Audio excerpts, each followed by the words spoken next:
वालेकुम। आज हमारा टॉपिक है, इसमें हमने पीछे जैसे एंटी माइक्रोबियल ड्रग्स कंप्लीट कर ली थी, तो हमने आइसोनियासिड और रिफेम्पसिन कर लिया था फर्स्ट लाइन ऑफ ड्रग में।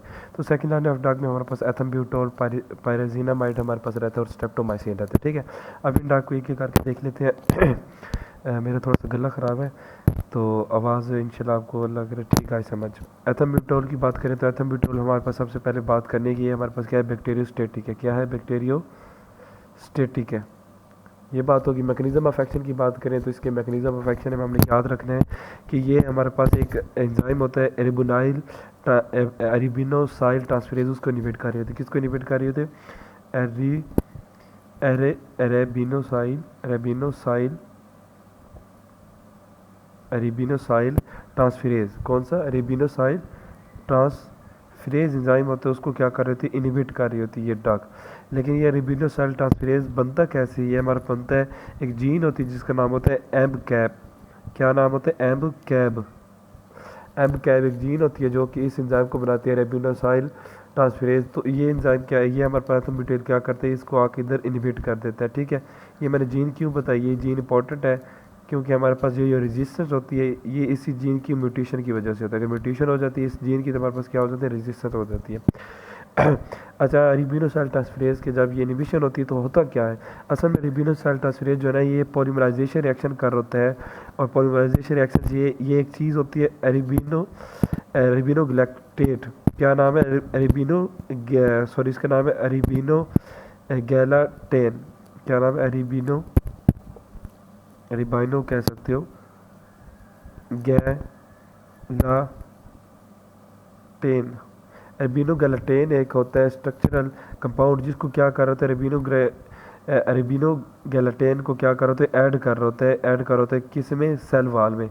तो जब ये निबिट हो जाएगा तो एल्बिनो गैलाटेन को ये शायद नाम की स्पेलिंग मिस्टेक को देख लेना। एल्बिनो गैलाटेन जो है ये इसमें ऐड नहीं हो सकता।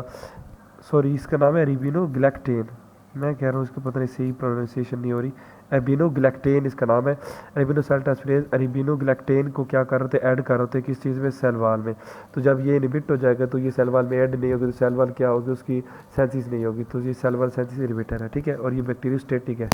अब ये इसके रजिस्टर की बात होगी। फार्माकोकाइनेटिक्स की बात करें तो ये हमारे पास वेल होता है, ऑलरेडी एब्जॉर्ब वेल होता है। ठीक है, एब्जॉर्ब। और इसके अलावा अगर बात करें तो ये एक्सक्रीट किस में होता है? 20% ये फीसिस में एक्सक्रीट होता है।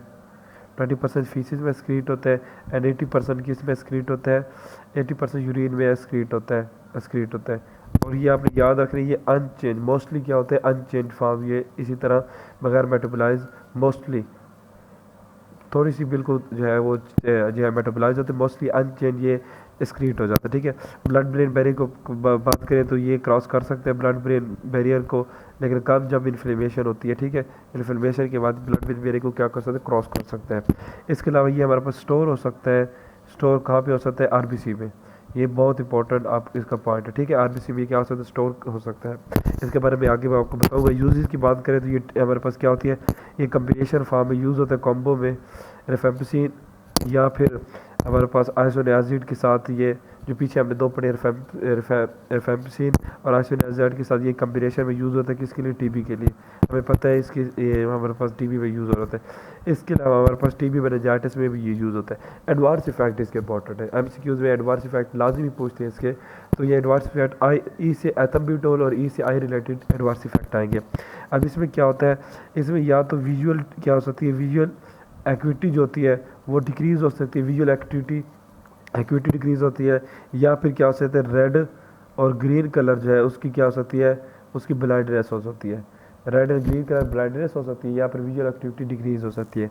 फिर आपने याद रखें, यूरिक एसिड का लेवल ये बढ़ा देता है। यूरिक एसिड को एक्सक्रीट नहीं होने देता तो उसका लेवल क्या कर देता है? बढ़ा देता है। ये आपने याद रखें, हाइपर यूरिसीमिया का कर देता है।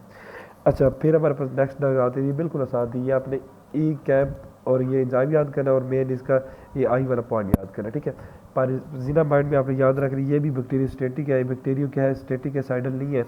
फिर आपने याद रखना ये हमारे पास इसके फंक्शन जो होता है, ये फंक्शन तब करती है जब हमारे पास पीएच क्या हो? एसिडिक पीएच हो। ये सिर्फ एसिडिक पीएच काम करती है और न्यूट्रल पीएच में ये काम नहीं कर सकती। ये आपने याद रखना है। और इसके अलावा ये फैगोसोम में भी क्या हो सकती है? फैगो साइट, सॉरी फैगोसाइट में क्या कर सकती है, वहाँ पे जाके टीबी को इंटरसेलुलर किल कर सकती है। ठीक है, ये वाला पॉइंट आपने 2 पॉइंट याद रखने हैं। मैकेनिज्म ऑफ एक्शन इसका बिल्कुल आसान है वैसे अनक्लियर बुक में लिखा हुआ कि इसका मैकेनिज्म ऑफ एक्शन अनक्लियर है, लेकिन कहते हैं कि जो पायराजीनामाइड है, पायराजीनामाइड जो है ये एक्टिव फॉर्म में कन्वर्ट हो जाती है, जिसका नाम है पैराजिनोइक एसिड। क्या नाम है इसका? पैराजिनोइक एसिड में कन्वर्ट हो जाता है with the help of enzyme which is pyrazinamidase. पैरा चलो पूरी लिख लेता हूँ। पैराजीनामाइडेज एंजाइम होता है उसकी, और ये होता है किसमें? माइकोबैक्टीरियम में होता है। इस एंजाइम की हेल्प से ये एक्टिव फॉर्म में कन्वर्ट हो जाते हैं। प्रोडॉग होती है एक्टिव, सॉरी ये प्रोडॉग नहीं होते, दोनों एक्टिव होते हैं, ये आपने पॉइंट याद रखें। ठीक है, ये बहुत कम एक्टिव होते हैं, मेनली पैराजीनिक एसिड एक्टिव होता है। ये जब बन जाता है क्या करता है? 2 काम करता है। कैटजिंग में नहीं लिखा हुआ, ये दूसरी बुक से मैंने देखा। ये ट्रांसपोर्ट को ये एक तो क्या करता है मेटाबॉलिक ट्रांसपोर्ट को, और फंक्शन ऑफ सेल वाल को ये क्या करता है? एक ट्रांसपोर्ट, मेटाबॉलिक ट्रांसपोर्ट को एंड मेटाबॉलिक फंक्शन को क्या कर रहा होता है? इनहिबिट कर रहा होता है, उसको डिस्टर्ब कर रहा होता है। किसके? ऑफ सेल वाल के और सेल मेम्ब्रेन के मेटाबॉलिक और ट्रांसपोर्ट फंक्शन को क्या कर रहा था? डिस्टर्ब कर रहा था। सिंपल इतना से लिखा हुआ है। अब इसमें भी हमारे पास रेजिस्टेंस कैसे होती है? एक तो ये जो एंजाइम है ना, एंजाइम कोई भी एंजाइम हो तो जीन से बनता है, जैसे हमने पीछे जीन्स पढ़ी है, ई कैम पढ़ा है। इसमें भी एक जीन होती है जिसका नाम होता है म्यूटेशन हो जाती है इसमें, तो रेजिस्टेंस आ जाती है PNCA। ये जो जीन है ना ये बनाती है ये माइकोबैक्टीरिया पैराजीनामाइडेज। अगर ये म्यूटेशन हो जाती है तो पैराजीनामाइडेज नहीं बनता और रिएक्टिव फॉर्म में नहीं आएगा, तो इस तरह ऑर्गेनिज्म जो है इस एंजाइम को बनाए बगैर क्या सकते हैं? इस ड्रग से बच जाता है। ठीक है, फिर दूसरी रेजिस्टेंस इसमें हो सकती है कैसे? पुअर अपटेक, ड्रग की अगर अपटेक सही ना हो, उसकी पुअर अपटेक और ड्रग की हो उसकी वजह से, या फिर अगर आ गई ड्रग अंदर तो इफ्लक्स पम्प, वही पुराने सारे मेथड जो मैंने आपको बार बार बताए। पुअर अपटेक से ही ना हो, या फ्लक्स पम्प अंदर से बाहर की तरफ ड्रग को वो फेंक देता है। ठीक है, फ्लक्स पम्प। और ये हमारे पास म्यूटेशन वाला पॉइंट आपने याद रखना है, ये नाम भी याद हो तो इट्स ओके। हमारे पास जो इसकी हमारे पास फार्माकोकाइनेटिक्स आ जाती है, उसमें आपने याद रखना है एब्जॉर्ब ये वेल होती है, इन्फ्लेम टिश्यू में पहुंच जाती है। क्या? इन्फ्लेम टिश्यू में ये ज़्यादातर पहुंच जाती है। ठीक है, और वहाँ पे जाके क्या होती है? ये यूरिन मेटाबोलाइज होती है लिवर में, मोस्टली हार्ड ड्रग इसी तरह होती है, और यूरिन में क्या होती है? एक्सक्रीट होती है। ठीक है, फिर आपने याद रखना है इसमें इसके यूजेज में आपने याद रखना है कि इसके यूजेज इंपॉर्टेंट हैं। एक ही इसका यूजेज है कि टीबी में इस्तेमाल होती है। ठीक है, तो आपने ये भी इसका सेम यूज है जैसे ये हम देते हैं ना, ये वाला यूज कॉम्बो फार्म, ये भी हम क्या देते हैं? कॉम्बो फार्म में देते हैं। किसके लिए? टीबी के लिए। ठीक है, और इसकी अगर एडवर्स इफेक्ट की बात करें तो सबसे इंपॉर्टेंट ये है, ये हमारे पास कहा जाता है यूरिक एसिड को लेवल को बढ़ा देता है, यूरिक एसिड को लेवल को क्या कर देता है? बढ़ा देता है। और दूसरी ये हमारे पास क्या कर सकता है? GIT डिस्टर्बेंस कर सकता है, DIT टॉक्सिटी कर सकता है, या डिस्टर्बेंस कर सकता है। और इसके अलावा हेपेटोटॉक्सिटी कर सकते हैं, हेपेटोटॉक्सिटी से काज कर सकता है। और एक और पॉइंट आप याद कर लें, कॉन्ट्रा इंडिकेटेड है। कॉन्ट्रा इंडिकेटेड है किसमें? चिल्ड्रन में और प्रेगनेंसी में। ठीक है, ये 3-4 आपने पॉइंट याद है। मेन आपने यूरिक एसिड वाला पॉइंट याद रखना है। ठीक है, ये हमारे पास इसके मैंने बता दी कि किस तरह मैकेनिज्म ऑफ एक्शन होता है, रेजिस्टेंस कैसे होती है, ये इतना चीज़ें आपने याद नहीं की। ये सेकंड लाइन ड्रग्स है simple, sorry first line drugs है, लेकिन इतनी इंपॉर्टेंट नहीं है। आपने कॉम्बो फॉर्म में यूज़ करना है, और ये एंजाइम वगैरह आपने सिर्फ याद रखनी है इसके। बाकी एडवर्स इफेक्ट एक बहुत है जो मैं आपको मेन बता रहा हूँ, यूरिक एसिड के लेवल को बढ़ा सकते हैं। ठीक है, वही बहुत है। अच्छा, स्ट्रेप्टोमाइसिन की बात करें तो स्ट्रेप्टोमाइसिन अमाइनो ग्लाइकोसाइड है। क्या है? अमाइनो ग्लाइकोसाइड है, अमाइनो ग्लाइकोसाइड है। और आपको पता है अमाइनो ग्लाइकोसाइड क्या करते हैं? इसके मैकेनिज्म ऑफ फंक्शन की बात करें तो प्रोटीन सेंसिस को क्या करते हैं? इनहिबिट करते हैं। कैसे? ये हमारे पास 30 सब यूनिट पे बाइंड कर जाते हैं अमाइनो ग्लाइकोसाइड और टेट्रासाइक्लिन, आपने पढ़े थे ना, 30 सब यूनिट पे ऐड होते हैं, और प्रोटीन जो है उसकी सिंथेसिस को क्या कर देते हैं? इनहिबिट कर देते हैं। ठीक है, अमाइनो ग्लाइकोसाइड है, ये याद हो। इसकी पेनिट्रेशन पुअर होती है, ब्लड ब्रेन बैरियर को क्रॉस नहीं कर सकते, ये वाला पॉइंट याद रखना है आपने। और सिर्फ एक्स्ट्रा सेलुलर जो है ना उनको सिर्फ क्या कर सकते? किल कर सकते, इंटरसेलुलर को ये किल नहीं कर सकते। ठीक है, रेजिस्टेंस की बात करें तो 2 मैकेनिज्म है, एक एसिटाइलेशन जैसे हमने ग्लाइकोसाइड में पढ़ा था, एसिटाइलेशन या फास्फोराइलेशन से वो इनहिबिट हो जाती है, फास्फोराइलेशन, या फिर बाज़ औक़ात एडिनाइलेशन। इन 3 मैकेनिज़्म से वो ड्रग इनएक्टिवेट हो जाती है, अमाइनो ग्लाइकोसाइड वगैरह सारे इनएक्टिवेट हो जाते हैं, ये मैकेनिज़्म है। और दूसरा, अगर इसकी एंट्री ना होने दे, ड्रग की एंट्री को मैं प्रिवेंट कर दूँ या फिर रिफ्लेक्स पंप डाल दूँ, वो सारे पुराने मैकेनिज़्म ऑफ रेजिस्टेंस। यूज़ की बात करें तो हम इसको क्या करते हैं, जब दूसरी ड्रग्स रिस्पॉन्ड ना करी हो, हम क्या करते हैं, अल्टरनेटिव यूज़ करते हैं इसको। अल्टरनेटिव जब दूसरी ड्रग यूज़ ना हो रही हो, उनके खिलाफ रेजिस्टेंस आ जाए तो तब ये हम यूज़ करते हैं, ठीक है, वरना हम नॉर्मली ये यूज़ नहीं करते। अमाइनो ग्लाइकोसाइड की जो टॉक्सिटी है वो जैसे स्ट्रिप्टोमाइसिन की टॉक्सिटी, अमाइनो ग्लाइकोसाइड पूरे चैप्टर पढ़े, उसकी टॉक्सिटी सारे यहाँ पे आपने लिख देनी है। मैं आपको 2 बता देता हूँ, ऑटोटॉक्सिटी और दूसरी हमारे पास आते हैं न्यूरोटॉक्सिटी। न्यूरोटॉक्सिटी हो सकती है, ये आपने याद रखें 2 पॉइंट। अच्छा, सेकंड लाइन ऑफ ड्रग, बगैर टाइम जाए कि ये सेकंड लाइन ऑफ ड्रग हम करते हैं, इसमें हमारे पास कौन कौन सी ड्रग आ जाती है। सेकंड लाइन सिंपल आपने नाम याद कर लिए, इसमें पैरा इमानो सैलिसाइक्लिक एसिड आ जाता है, एमेकामाइसिन आ जाता है, एथियोनामाइड आ जाते हैं, एथियोनामाइड, ठीक है, साइक्लोसिरीन आ जाता है, साइक्लोसिरीन के बाद कैप्रियोमाइसिन आ जाता है, फ्लोरोक्वाइनिन आ जाता है, मैक्रोलिड फैमिली आ जाती है, बीटा क्वाइलिन आ जाता है, ठीक है। ये अपने नाम याद कर लिए बहुत, अगर ज़्यादा करें तो आप इनके जो है मैकेनिज़्म और फंक्शन याद कर लें, वही बहुत है। बाकी सारी चीज़ें इसमें कोई नहीं है, बुक में भी इतना ही लिखा हुआ है, मैं कोई ज़्यादा आपको काम नहीं करवाने लगा, ठीक है। ये तब यूज़ करते हैं जब दूसरी जो है ना ड्रग्स लेस इफेक्टिव हो, लेस इफेक्टिव जब दूसरी ड्रग हो, लेस इफेक्टिव अदर ड्रग हो, तो तब हम ये यूज़ करते हैं, वरना ये यूज़ नहीं करते। मतलब दूसरी ड्रग में जब रेजिस्टेंस आ जाती है तब ये हम सेकंड लाइन ड्रग यूज़ करते हैं, ठीक है। पैरा हमारे साइक्लिक एसिड क्या है, ये हमारा पाबा एक एनल हो गया पाबा, और आपको पता है पाबा एनल क्या करते हैं, फॉलिक एसिड सेंसिस को क्या कर देते हैं, इनिबिट कर देते हैं, ठीक है। ये इसका मैकेनिज्म ऑफ एक्शन है, बस इतने ही याद करने, इतने बुक में लिखा हुआ है। अमीकामाइसिन की बात करें तो अमीकामाइसिन क्या करते हैं, ये तब यूज़ करते हैं जब मल्टी ड्रग रेजिस्टेंस टीबी हो, ठीक है, ये तब यूज़ करते हैं। इतना ही बस आपको पता है, इसका मैकेनिज्म ऑफ एक्शन वगैरह नहीं लिखा हुआ, ठीक है।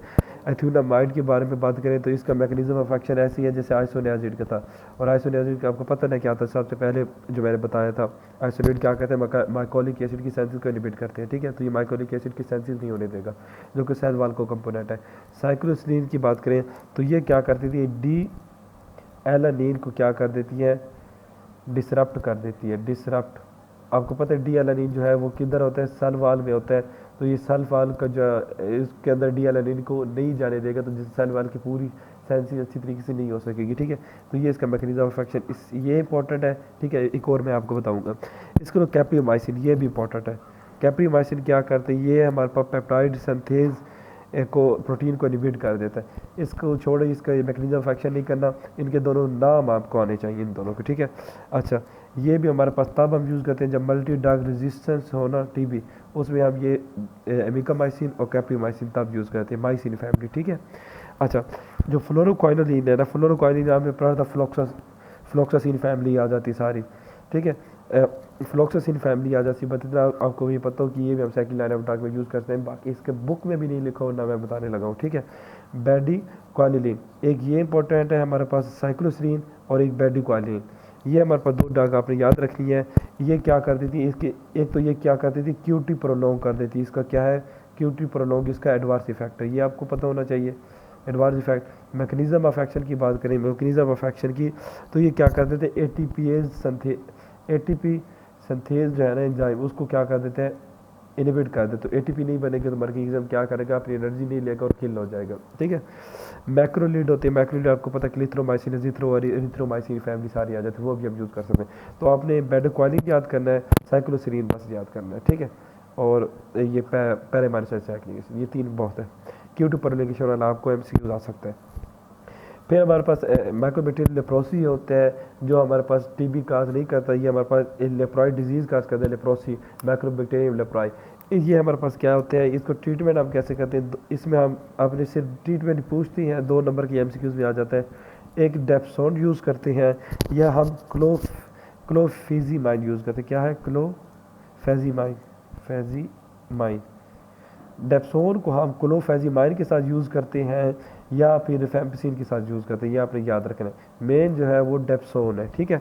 अच्छा, डेप्सोन जो है वो सेकंड लाइन ऑफ ड्रग भी हमारे पास होती है, नीमोसिस्टाइटिस जीरोवैसी नमूनिया में, किसमें, नीमोसिस्टाइटिस जीरोवैसी नमूनिया में, पीजीपी में हम क्या होते हैं, इसको सेकंड लाइन ऑफ ड्रग भी यूज़ कर सकते हैं, ठीक है। इसको क्या कहते हैं, नीमोसिस्टाइटस जेरोवैसी निमोनिया, ठीक है। अच्छा, नॉन टीबी माइकोबैक्टीरियम टू जो हमारे पास आ जाते हैं उसमें एनटीएम एमसीक्यूज में इसी तरह आ जाते हैं, तो आपको पता नहीं एनटीएम क्या होता है, नॉन ट्यूबरकुलोसिस माइकोबैक्टीरियम। इसकी काज क्या होती है, हमारे पास मैक से होते हैं। मैक क्या है, Mycobacterium avium complex. Mycobacterium avium complex इसको ये मोस्टली इन्वॉल्व होता है, ये हमारे पास बैक्टीरिया कौन सा, माइकोबैक्टीरियम एवियम कम्प्लेक्स। और इसको ट्रीट कैसे करते हैं, मैक्रोलिड के जरिए इसको क्या कर सकते हैं, ट्रीट कर सकते हैं। बस इतनी आपको पता हो। मैक्रोलिड में आपको पता है क्लिथ्रोमाइसिन इजिथ्रो और ये आसार से फैमिली आ जाती है। इसका मतलब है मैक्रोलिड को सेकेंड लाइफ लाइन टीबी में भी यूज़ कर सकते हैं और नॉन टीबी इन्फेक्शन में भी यूज़ कर सकते हैं। होप सो आपको ये लेक्चर पसंद आया होगा। मैं इसमें इतना कोई ख़ास चीज़ नहीं थी, जो पहली 3 ड्रग्स थी ना, एथम्ब्यूटोल, पाइरिजीनामाइड और स्ट्रेप्टोमाइसिन, ये थोड़ी सी इंपॉर्टेंट है। बाकी एमसीक्यूज पॉइंट से थे और मैंने वो एमसीक्यूज आपको करा दिए, ठीक है। ये एमसीक्यूज में इतना इंपॉर्टेंट नहीं है, तो जो पॉइंट थे वो मैंने आपको बता दिए। होप सो आपको वीडियो अच्छी लगी होगी। अगर अच्छी लगी तो लाइक और सब्सक्राइब कर दें। Thank you.